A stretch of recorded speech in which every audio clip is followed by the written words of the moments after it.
White House Press Secretary Sean Spicer held a closed-door briefing, and One America News was there. Here's Trey Yingst with more.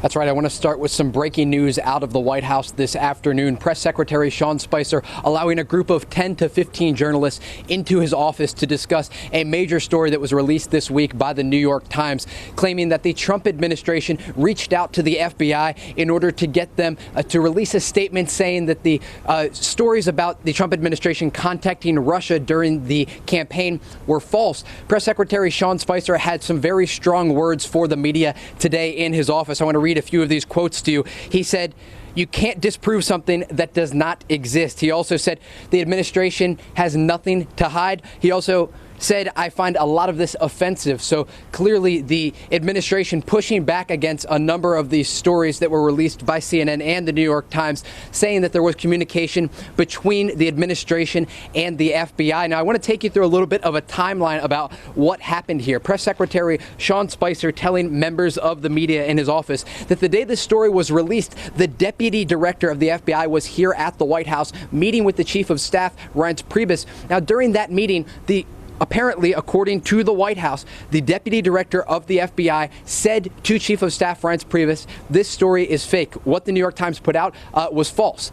And in response, Reince Priebus allegedly responded to the deputy director of the FBI saying that, "Could you please tell people that? Could you please make an announcement saying that the reporting in the New York Times about these connections to Russia and communication was false?"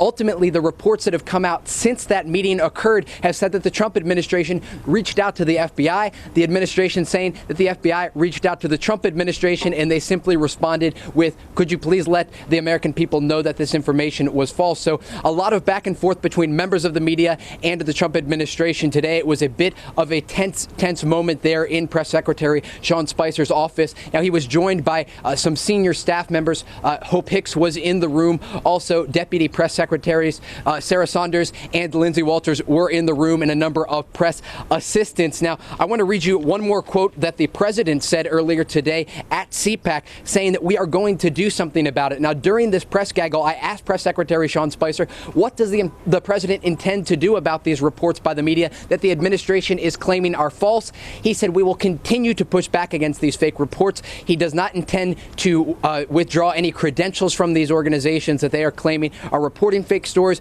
but ultimately he said they will continue to push back. He hopes that the administration will continue to be able to have these conversations with the media, but I can tell you that there is a tense standoff happening right now at the White House between the Trump administration and members of the media, both sides saying that they have the accurate information, and we will continue to watch how all of this unfolds.